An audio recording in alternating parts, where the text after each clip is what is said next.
오늘도 이곳에 오신 여러분들을 주님의 이름으로 환영합니다. 네.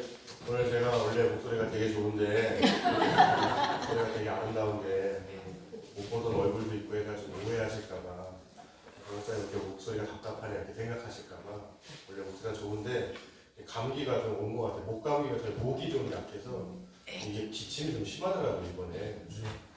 원래 이렇지 않다라는 거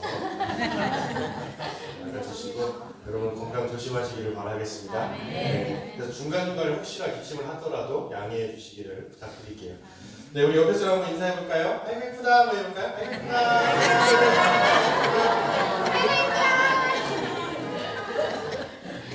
네. 얼마나 하나님께서 이쁘시겠어요. 예배드리러 오시는. 오늘은 믿기만 하라 라는 말씀의 제목으로 여러분들과 함께 은혜를 나누고자 합니다.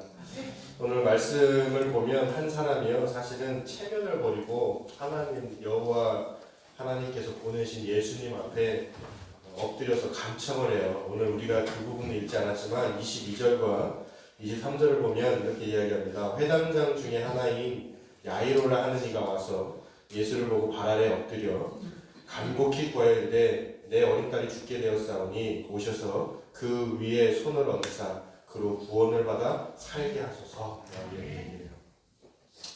다른 사람들의 발 앞에 엎드린다는 것은 내 자신이 그 사람에게 모든 체면도 다 내려놓고 그 사람 앞에 내 모든 것들을 의탁합니다 라고 하는 어떻게 보면 굴종의 표현이에요. 그래서 옛날 왕들에게 나아갈 때 신하들이 오체투지한다고 하잖아요. 신체의 5부위를 땅바닥에 댄다라는 거예요. 그래서 이마까지 다 대가지고 무릎 2개, 팔 2개, 그 다음에 이마에 오체투지라고 보통 얘기를 하거든요. 그러니까 그렇게 하는 것은 당신이 나를 죽이더라도 나는 가만히 있을 수밖에 없습니다. 이 정도의 표현이란 말이에요. 그런데 오늘 말씀 속에서 야이로라 하는 사람이 지금 완벽하게 패배를 인정하고 절대적으로 의존한다라는 표현을 예수님 앞에서 하고 있는 거예요. 마가복음에서 보면요, 예수님 발 앞에 무릎을 꿇는 경우가 2가지밖에 안 나와요. 우리는 흔히 성경 읽다 보면 우리가 예상하기로는 그래 예수님 앞에 여러 사람 와서 무릎을 꿇었겠지 하는데 사실 그렇게 많지 않아요. 오늘 주인공인 야이로를 제외하면 수로보니게 여인이 딸에게서 귀신 쫓아내달라고 요청할 때 딱 그때 무릎을 꿇어요. 그러니까 사람들이 자기를 위해서는 무릎을 안 꿇더라도 내 자식 새끼를 위해서는 무릎을 꿇는다. 그 정도로 사랑을 표현하는 거예요. 나는 죽을지언정 자존심 못 굽힌다 할지라도 내 자식이 살 수만 있다면 자존심이고 뭐고 내 이마가 다 깨져도 나는 얼마든지 무릎 꿇을 수 있는 게 부모의 마음이에요. 하나님의 마음이 그렇다라는 거예요. 하나님이 우리를 자녀들로서 부르시잖아요. 그런 마음으로 우리들을 부르시는 거예요. 오늘 말씀 속에서도 이 아버지가 그렇게 하나님 앞에 예수님 앞에 간곡히 구합니다. 한두 번 점잖게 부탁한 것이 아니라 아마 수없이 했을 거예요. 제발 구해주세요. 제발 좀 구해주세요. 더더군다나 그의 직분이 뭐였냐면 회당장이라고 합니다. 회당장은 회당에서 일을 관장하는 사람들 중이었는데 그 중에서 회당장은요 예배를 관장하는 장로예요. 그러니까 성막과 좀 다른 개념이에요. 이스라엘 민족들이 다 뿔뿔이 흩어져 있기 때문에 그러다 보니까 성막 안에 그 성전에 이미 그곳에서 예배를 드리는 것도 다 하기 어려운 상황이고 그러다 보니까 각 지역마다 회당이라고 해서 사람들이 모여서 말씀도 듣고 모임도 하고 제사도 간단하게 드리고 이런 모임장이 회당이었단 말이에요.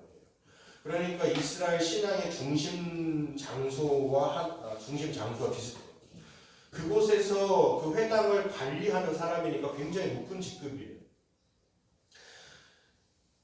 다른 사람들에게 중요하기도 하고 존경도 받는 자리였는데 그런데 그 사람이 지금 예수님 앞에서 무릎을 꿇는 거예요. 예수님이 당시의 장로들이나 또는 종교 지도자들과 관계라도 좋으면 상관이 없는데 예수님은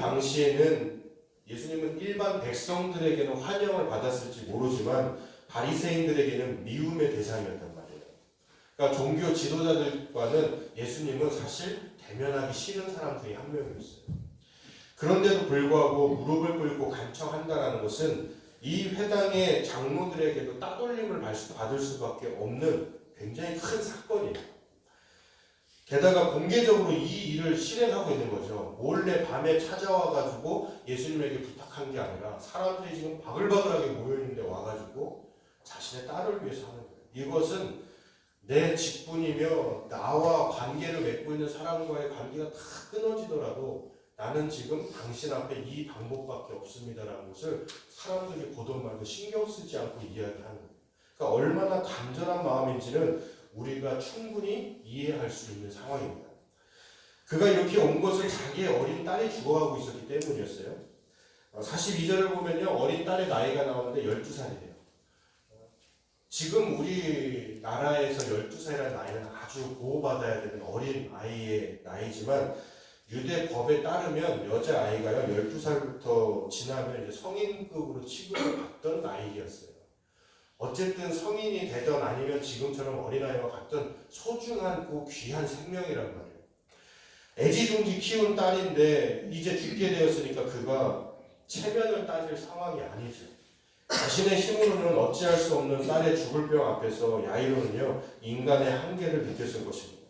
희망이 보이지 않는 상황에서 야이로는 예수님의 발 앞에 엎드려서 간청을 하는데 내 어린 딸이 죽게 되었으니까 제발 좀 내 딸 좀 살려주세요.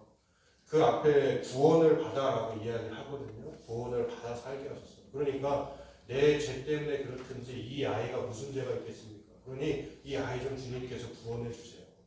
그 구원의 증표가 이 아이의 병이 낫는 거라고. 이때 당시에는 사람들이 갑작스럽게 병이 오거나 죽을 위험에 처하게 되면 내가 하나님 앞에 큰 죄를 저질러서 이런 일들을 겪게 됐거나 아니면 내 자녀가 그 죄의 값을 받는다고 생각하던 시대. 그러니까 이 아버지의 마음은 더 미어 터지는 거예요. 내가 혹시 뭘 잘못했지? 내가 하나님 앞에 어떤 부끄러운 짓을 했지? 온갖 생각을 하면서 하나님한테 할 수 있는 모든 회개는 다 했을 거예요. 그래도 안 되니까 이제 마지막으로 예수님께 찾아온 거예요. 마가는요 예수님께서 야이로와 함께 가셨다라고 밝히고 있어요. 주님이 간청을 들어주시고 그리고 자기와 동행하는 것을 보면서 일단 마음의 안정이 됐을 겁니다. 야 이제 살았구나. 내 딸 살았구나. 하지만요 무리들이 예수님을 막 에워싸고 있으니까 가는 길이 굉장히 복잡한 거예요. 얼마 전에 뉴스 기사 보니까 공항에서 연예인들이 나올 때에 이제 입국을 하거나 출국을 하게 될 때에 그 앞에 많은 사람들이 모여서 환호도 하고 팬들도 모이고 이러다 보니까 복잡해가지고 이 연예인도 가는 것도 힘들거든요. 문제가 뭐냐면 자기랑 아무 상관도 없는 다른 이제 여행 가야 되는 사람들 있잖아요. 특히나 그 연예인하고 같이 비행기를 타야 되는 경우에 이 사람들도 수속을 밟아야 되는데 못 밟는 거예요. 이 사람 때문에 너무 많아가지고. 그러니까 막 팬들하고 싸움이 벌어지기도 했다 이런 기사를 본 적이 있어요. 며칠 전이었어요.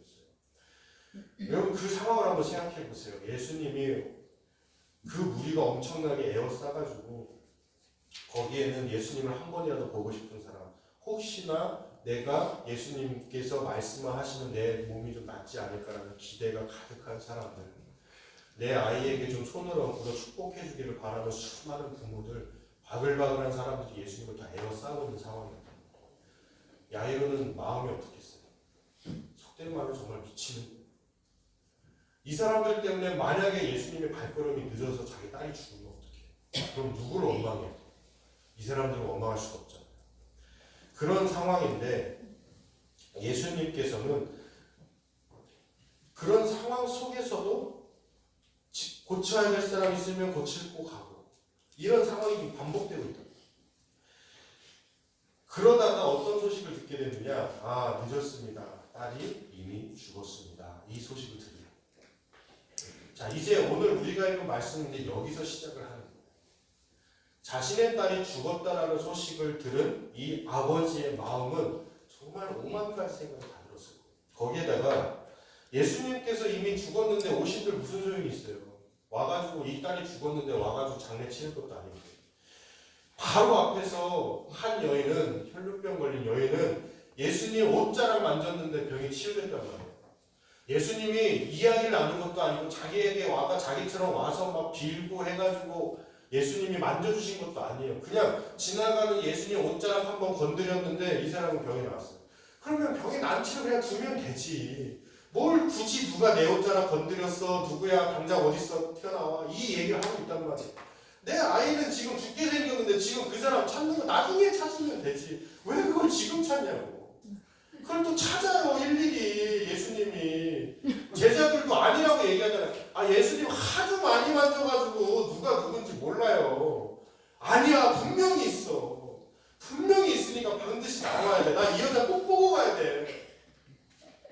여러분들이 야이로라고 생각을 해보세요. 얼마나 답답해요. 나중에 만나면 되지. 왜 지금 만나냐고. 내 딸은 지금 죽게 생겼는데. 그런데 이 딸이 죽었단 말이에요. 그러면 예수님이 시간만 지체하지 않았어. 내 딸 살지 않았을까. 별의별 생각 다 든단 말이에요. 이 아비의 마음을요, 우리는 충분히 이해할 수 있어요.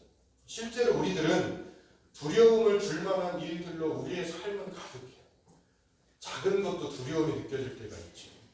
어떤 분은 자기는 건강검진 받을 때마다 두렵대요. 건강을 위해서 열심히 애쓴단 말이에요. 자기도 관리 잘한대요. 그런데도 자기는 이렇게 건강을 위해서 열심히 노력하는데도 불구하고 두렵대요. 우리나라. 검진을 받을 때마다 혹시나 하는 그런 것 때문에. 그렇게 관리를 해도 두려운 게 인생이라고. 그런데 경제적인 어려움에 대한 두려움이 있는 사람들이 있다면, 주변에 자기를 어떻게 평가하는지에 대한 두려움이 있는 사람들, 인생에서 가장 소중한 것을 잃을 수도 있다는 두려움, 아까 말씀드린 대로 불치병에 대한 두려움, 죽음의 공포에 대한 두려움, 수많은 두려움들이 우리들을 에워싸고 있다는 것입니다. 하나님의 자녀라고 해가지고요, 두려움을 전혀 느끼면서 살지는, 두려움 전혀 안 느끼고 살았으면 좋겠는데 그렇지 않단 말이에요. 여러분, 기도하는 사람도요, 기도 열심히 하는 사람도요, 두려움 많이 느껴요. 그 사람들이 두려움을 안 느끼니까 기도하는 거예요. 두려움이 있으니까 기도하는 거예요. 예수님께서 두려움에 떨고 있는 야이로에게 그러나 하셨던 말씀이 무엇이었냐면, 그가 두려워하고 있고 실망하고 있을 때에 왜 실망해? 왜 두려워해? 나만 보면 되지, 내가 해줄 거야, 이런 말씀, 꾸짖는 말씀 한마디도 하지 않았어요. 36절에 이렇게 이야기를 하세요. 예수께서 그 하는 말을 곁에서 들으시고 해당자에게 이르시되 두려워하지 말고 믿기만 해라. 이것이 예수님께서 딸을 잃은 아버지에게 하는 이야기. 두려워하지 말고 믿기만 해라. 이것이 죽음의 비보를 듣고 망연히 서 있는 야이로에게 주님께서 하신 말씀이에요. 진정한 믿음은요, 두려움이 없는 것이 아니라 두려워할 수밖에 없는 그 순간에 두려움을 다스리는 게 믿음이에요. 우리가 착각하면 안 돼요. 우리는 담대하게 용기 있게 하루하루 살아가지만 두려움이 있더라도 크게 내 삶에 뭔가 믿음의 신앙에 문제가 있는 게 아니에요. 두려워도 내가 그 걸음을 걸어가느냐 마느냐가 믿음의 문제인 거죠. 그럼 두려움이 엄습할 때에 그 두려움을 다스리는 힘이 어디서 나올까? 우리는 이런 부분들을 생각할 때 많은 명언들도 생각하죠. 청년들이 한창 힘들어하는 그 시기에 책 제목이 아프니까 청춘이다 이런 책 나와가지고 청년들에게 굉장히 큰 센세이션을 일으켰던 적도 있고, 또 어떤 제가 좋아하는 책 중에 하나는 청년아 울더라도 꾸려야 된다는 책도 있어요. 눈물을 짓더라도 그 길을 걸어가야 된다라는 의미의 책도 있고, 용기를 내면 얼마든지 두려움을 극복할 수 있다 이런 사람들도 있죠. 자기 개발서 같은 게 다 그런 거죠. 사람은 못하는 게 없다. 내가 믿음만 가지고 있으면, 내가 용기만 가지고 있으면 다 할 수 있어. 그런데 이런 명언들이 우리에게 위로는 줄 수 있어요. 근데 아주 잠시예요. 아 그래 맞아 라고 하지만 막상 또다시 닥치면요, 그런 명언 위로 다 쓸모없어요. 아무 생각도 들지 않아요. 그냥 힘들 뿐이죠. 근본적인 해결책을 주지 못한다. 두려움을 이기고는 싶은데 이길 수 있는 근본적인 해결책은 인간에게서 나오는 게 아니라, 우리가 두려움을 극복할 수 있는 이유는 주님께서 곁에서 듣고 계시니까 가능합니다. 예수님께서 야이로에게 말씀을 하시기 전에 예수님께서 무슨 행동을 하셨다고 말씀하셨어요? 곁에서 하는 이야기를 듣고 계셨다. 그 사람이 어떠한 어려움과 어떠한 고통이 있는지를 모르는 상태에서 예수님이 그 야이로에게 믿기만 해라가 아니라 그 사람의 현재 상황을 다 듣는다.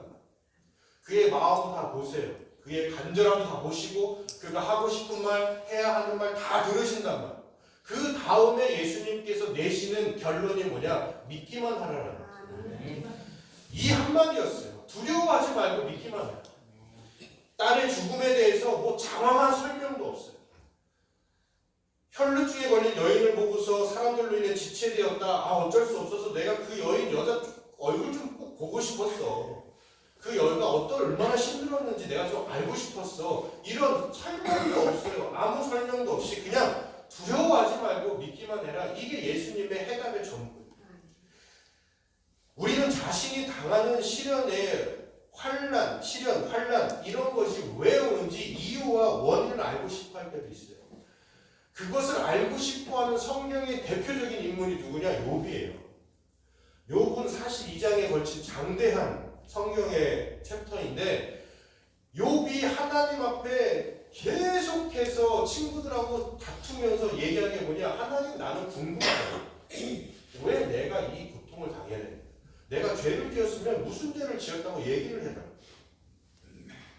아니면 죄를 짓지 않았으면 내 친구한테 얘기 좀 해달라. 얘네들 다 지금 나 잘못 알고 지금 억울하게 나 하는 거 아니야. 이것을 끊임없이 반복하는 게 욥이에요. 친구들은 너 죄인이야. 욥은 나 아니야. 아니야, 너 그래도 죄인일걸? 아니야, 나 죄인 아니야. 그런 상황 가운데서 계속해서 하는데 마지막에 하나님이 나타나시거든요. 그럼 하나님이 나타나셔서 욥에게 네가 이러한 어려움이 있었던 이유는 이것 때문에 그렇다라고 하는 게 아니라 욥을 또 혼내요. 나중에 이 부분에 대해서 제가 여러분한테 이야기를 나눌 계획을 가지고 있지만 맛배기로만 보여드리면 욥이 그냥 하나님께서 욥에게 계속 혼만 내요. 세상을 창조하는데 네가 그걸 다 알아? 내가 이 세상을 어떻게 창조했는데 네가 알아? 내 큰 뜻을 네가 다 알아?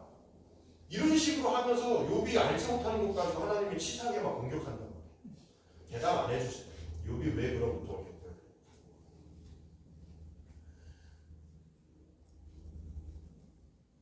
하지만 욥은 답을 찾기는 찾아요.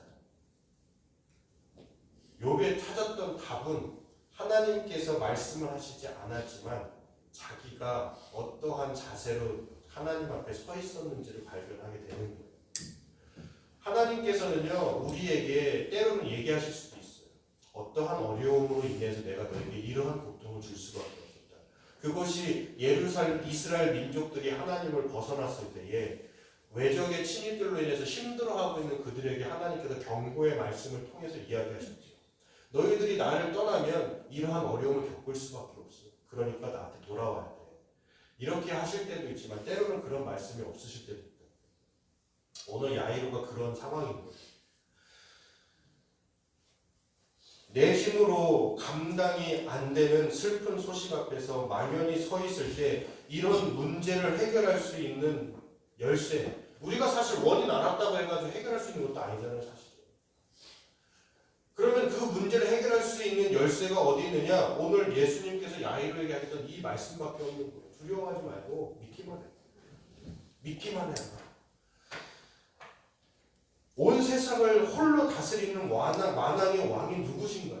우리 하나님이시잖아요. 우리를 사랑하시되 정말 지독하게 사랑하시는 분이 우리 하나님이시잖아요. 우리들을 위해서 아무짝에도 쓸모없는 우리들을 위해서 이 땅에 직접 찾아오셔서 십자가의 고난까지도 짊어지신 사랑을 가지고 계신 분이 우리 예수님이시죠. 그 예수님께서 좌절하고 두려워할 때 말씀하시는 거예요. 두려워하지 말고 나를 믿으라는 거예요. 내가 너와 함께 할 거야. 내가 너를 지킬 거야. 네 문제 내가 해결할 수 있어. 그러니까 두려워하지 말고 믿기만 해. 이것이 우리가 가지고 있는 삶의 문제의 해결의 열쇠예요.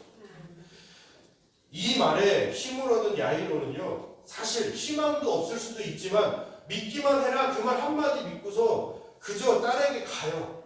주님하고 같이 가요. 포기할 수 있는 그 상황에서도 죽었다라는 소식을 이미 들었는데도 불구하고 야이로는 믿기만 해라. 그래도 가는 거죠. 주님께서 죽음이 마지막에 아님을 보여주면서 절망에서 희망을 이야기하시고 그리스도와 동행하는 삶을 살도록 하려고 초청하고 계신단 말이에요. 우리에게도 똑같은 거예요. 주님께서도요, 부활이 우리에게 소중하기 위해서는요, 주님께서 죽음이라는 것을 경험하셔야 된단 말이에요. 죽음의 한복판에서 부활이 있음을 보여주시기 위해서 직접 십자가를 지고 그리고 무덤에 들어가셨어요. 우리가 부활절을 이제 곧 있으면 우리가 찬양도 하고 감사의 절기를 지내지만 그 부활절 전에는 무덤이라는 경험이 있어야 된다니까요. 내가 하나님 앞에 감사하려면 어떻게 해야 되는 줄 아세요? 내가 그 감사를 토해낼 수밖에 없는 어려운 상황을 경험을 해야 감사가 나와요. 내 삶 속에서 어려움이 없을 수는 없어요. 정말 죄송해요. 예수님 믿으면 여러분 어려움 하나도 없어요. 저도 이렇게 말하고 싶어요. 있는 어려움도 예수님이 다 해결해 주시고 예수님 믿자마자 모든 어려움은 다 싹 다 사라져요. 그렇게 말씀드리고 싶어요. 그 말씀을 정말 불뚝같이 드리고 싶어요. 그런데 아니에요. 그렇지 않더라고요. 예수님의 소망은, 우리가 예수님을 통해서 얻을 수 있는 희망이자 소망은 무엇이냐면, 무슨 일이 있더라도 나는 너와 함께 할 거야. 이게 우리의 소망이에요. 무슨 일이 있더라도 나는 너를 포기하지 않아. 무슨 일이 있더라도, 설사 네가 죽는다 하더라도 너는 죽음 이후에도 나는 절대 포기하지 않아. 이것이 하나님께서 우리에게 해주시는 약속이에요. 우리는 그저 이 약속을 믿을 수밖에 없는, 그냥 믿고 나아갈 수밖에 없어요. 다른 방법이 없어요. 이렇게 믿고 의지하는 자에게 하나님께서 필요한 열매들을 허락하시는 거죠. 이를 위해서 우리는 예수님께서 희망을 말씀하시는 무덤가로 갈 수 있어요. 용기 있게 걸어갈 수 있어요.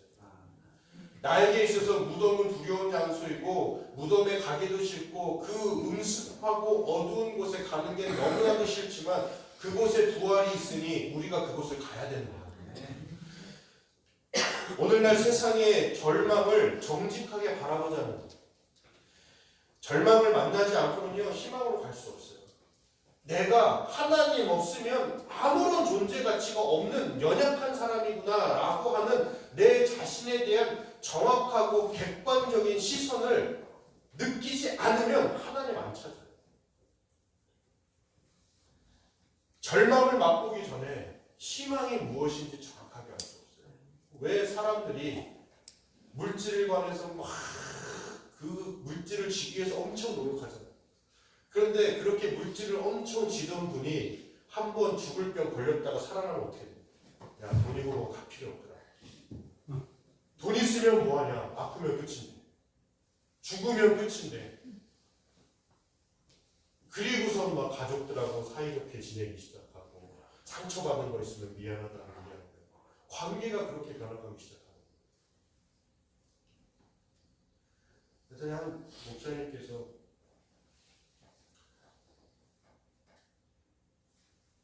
한 성도에게 기도를 해주셨는데 이 성도가 몸이 안 나았어요. 다행히 담임 목사는 아니셨어. 치유의 은사가 있으신 목사님이 소문나는데 이분이, 그 목사님이 손을 놓고 안수했는데 안 나았어요. 이분도 이미 얘기를 했어. 내가 능력 있는 게 아니라 내가 치유의 은사가 있는 게 아니라 하나님이 치유해 주셔야 되는 거지. 나는 아무 소용없어요. 그래서 그냥 기도만 해줬는데 안 나죠. 당연히 안 나. 그런데 이분이 기도를 해준다면 뭐라고 했냐면, 만약에 당신이 여기서 병이 낫는다 한들 당신은 다시 죽습니다. 이 얘기를 합니다. 당신은 죽을 수밖에 없어요. 여기서 살아나도 어차피 당신은 죽어요. 지금 죽든지 며칠 후에 죽든지 몇 년 후에 죽든지 언젠간 당신은 결국 당신의 가족들과 헤어져야 되고 당신의 숨을 끊어질 수밖에 없어요. 이 이야기를 시한부 선고 받은 사람한테 하는 거예요. 이 목사도 대단한 사람이에요. 위로해줘도 부족할 판국에 의사가 죽는다라고 선고한 사람한테 당신 죽어요. 절대 안 살아요. 죽을 수밖에 없어요. 이 이야기를 하는 거예요. 그런데 하나님께서 역사는 정말 기가 막혀요. 그 사람을 만지시고 의사한테 죽을 거다라는 소리를 들을 때는 천천벽력이었는데 이 목사를 통해서 하나님께서 이야기하시는 거예요. 말씀하시는 거예요. 너 죽을 거야. 그때에 이 여인의 반응이 달랐어요. 이 성도님의 반응. 어떻게 해야 돼? 그리고서 그 목사님이 예수님을 다 전하는 그 자리에서 자기가 알고 있는 예수님을 다 전했어요. 이 분이 그 이야기를 듣고 가족들을 불러요. 그리고 나 태어날 거야. 이렇게 얘기하죠. 그리고 태어나신 다음에 방 안에 누워서 움직이기도 어려우시니까 방 안에 누워서 성경을 읽지를 못하니까 힘이 안 돼서 오디오 성경을 틀어놓고서 하루 종일 성경만 듣죠. 그렇게 성경을 듣다가 잠시 멈추게 한 다음에 누굴 좀 불러와 이렇게 부탁을 해요. 자기 친구가 됐던 가족이 됐던 누군가를 좀 불러와라 이렇게 해서 얘기를 하면 그분을 한 분 한 분씩 불러오는 거예요. 그리고서 그때 내가 너에게 이런 잘못을 했는데 너무 미안하다. 이 삶을 죽을 때까지 하는 거예요. 그 목사님이 이분이 죽었는지 살았는지는 잘 모르겠대요. 왜냐하면 자기는 기도만 해주고 전하기만 하고 그 소식만 들은 거니까. 그런데 이분이 확신하는 게 하나 있어요. 그분은 절대 영원히 죽지 않는다. 나중에 천국 가면 자기는 그분과 만날 수 있을 거라고 확신한답니다. 여러분, 우리가 두려운 상황도 많고요. 죽을 수밖에 없는다는 것을 깨달았을 때 그때 우리에게 한 가지 소망이 뭐냐? 예수 그리스도 그분밖에 없어요. 그러면 그분을 내가 느끼는 순간에 그분에게 내가 의지하는 순간에 우리가 할 수 있는 것은 뭐냐? 그때부터 진짜 소망이 나오기 시작합니다. 여러분, 희망을 노래해보지 않는 사람은요, 오늘 그 사람들처럼 예수님께서 아니야, 죽은 거 아니야, 잔다 라고 했을 때 비웃는 사람들이 그런 사람들이에요. 진짜 절망을 맛보지 못한 사람들. 아버지 앞에서 어떻게 비웃을 수가 있어요? 차라리 응원해줘 냈지. 정말 그렇게 됐으면 좋겠습니다. 당신의 말처럼 이 딸이 살아났으면 좋겠습니다. 아니, 이렇게 해주면 되잖아요. 거기서 비웃고 있다니까요. 아버지는 지금 예수님이 살게 해주겠다고 해가지고 데리고 왔는데, 믿기만 하라고 해서 데리고 왔는데 주변에 있는 사람들 다 비웃고 있어요. 그 아버지도 비웃고 있죠. 그러나 믿지 않는 사람들이 비웃어도 조롱해도 문제 안 된다고요. 왜냐하면 야이로와 동행하시는 주님은 죽은 자를 살리시는 분이세요. 아무리 조롱하고 아무리 비웃어도 상관없어요. 하나님은 그런 분이 아니시니까. 인간의 생각으로 하나님이 어떻다 저렇다 얘기할지 모르지만 하나님은 항상 그 너머에 계신 분이죠. 그 능력은 누구하고도 비교할 수 없는 분이신데 걱정할 게 뭐가 있어요? 그냥 그분 믿고 한 발 한 발 뚜벅뚜벅 걸어가면 되는 거예요. 그리고 실제로 그렇게 주님 믿고 자녀의 무덤으로 들어간 그 아버지, 그 절망의 장소로 들어간 그 아버지는 그 아이가 살아남음으로 인하여서 그때부터 다시 희망의 불길이 그 삶 가운데 솟아오르기 시작합니다. 여러분, 우리의 삶 가운데 여러분들의 절망의 터널 속에서 하나님을 만날 수 있어야 돼요. 여러분, 두려워할 수 있어요. 두려워하세요. 괜찮아요. 두려움이 문제가 되는 게 아니에요. 두려워도 그 두려움을 다스리고 이길 수 있는 믿음을 가지고 예수님 앞에 나아갈 수 있어요. 예수님이면 해결 가능하다니까요. 어떤 문제가 됐든지 해결돼요. 내가 죽을 병 걸린 내가 설사 죽는다 할지라도 그것이 원망이 아니라 감사의 제목으로 바꾸게 하신다고요. 진짜 성령 충만한 사람이 누군지 아세요? 내가 병이 낫는 게 성령 충만한 게 아니에요. 감사할 수 없는 상황에 감사하는 게 성령 충만한 거고요. 내가 하나님 앞에 기뻐할 수 없는 상황인데 기뻐하는 게 성령 충만한 사람이에요. 왜요? 문제 해결의 열쇠를 그럼 들었으니까 기뻐할 수 있는 거예요. 죽음과 시련의 위기 앞에서 우리는 두려워하는 것 어쩌면 당연할 수도 있습니다. 우리는 자신이 얼마나 연약한 존재인지를 분명히 느끼고 있습니다. 그렇기 때문에 두려워하지 말고 믿기만 해라. 이 주님의 격려가 없이는 절망의 나락으로 한없이 추락할 수밖에 없습니다. 그러나 비록 우리가 두려움을 느끼고 있다 할지라도 두려워하지 말고 믿기만 하라는 주님의 말씀을 끝까지 붙들고 신뢰한다면 죽음을 이기고 절망의 터널도 이기고 그 두려움 다스리면서 결국 승리의 노래를 부를 수 있게 됩니다. 그것이 오늘 이 시간 여러분들에게 주시는 하나님의 약속이고 음성이십니다. 오늘 이 음성을 믿으시고 우리 모인 모든 성도들이 삶의 희망을 노래하는 하루하루가 되시기를 주님의 이름으로 간절히 축원합니다. 기도하겠습니다.